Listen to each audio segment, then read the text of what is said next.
I am sure the government, which has followed a particular course of action, which has been the consistent national stand as far as India is concerned, is conscious as far as the interest of India's agriculture is concerned and India's industry is concerned.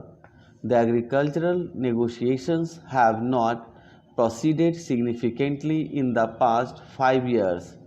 Now, there is a considerable amount of pressure on us to yield.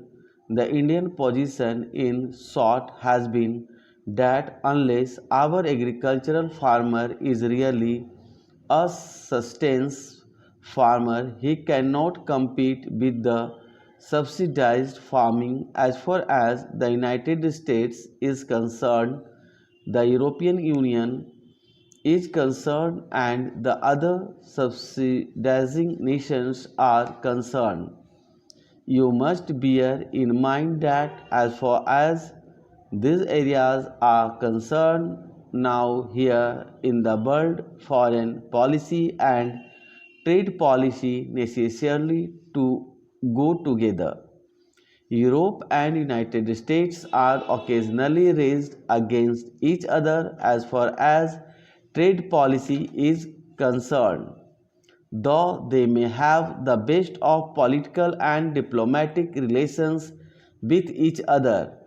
Because ours is a subsistence farmer, he cannot compete this huge amount of subsidies that the developed countries give, which must come down. The government of India in the last 5 years has pursued this stand and pursued it vigorously. India is being blamed by the developed countries for not allowing the deal to go through. On the contrary, we are being told that you reduce your tariffs so that the subsidized agriculture can come and invade the Indian market.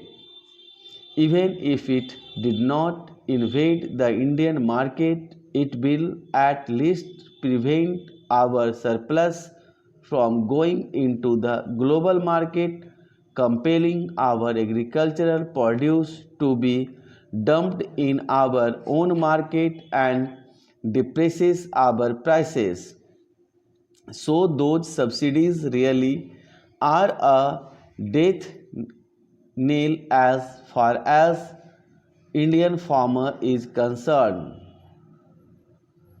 Without any significant reduction in those subsidies, by just cancelling them into the environmental category in the green box today, there is an effort to get us to fall in line and sign that deal. I wish to caution this government that this is one area where the government would not yield and stand by what our conventional Indian position is. The climate change negotiations are currently on.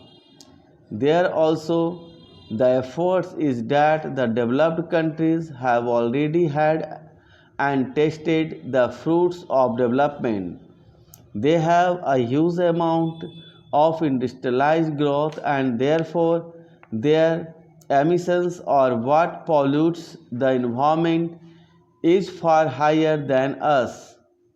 Now the entire effort is to trade in that pollution and ask the developing or the weaker countries to buy it because our emissions are reasonably low from latest scheme order.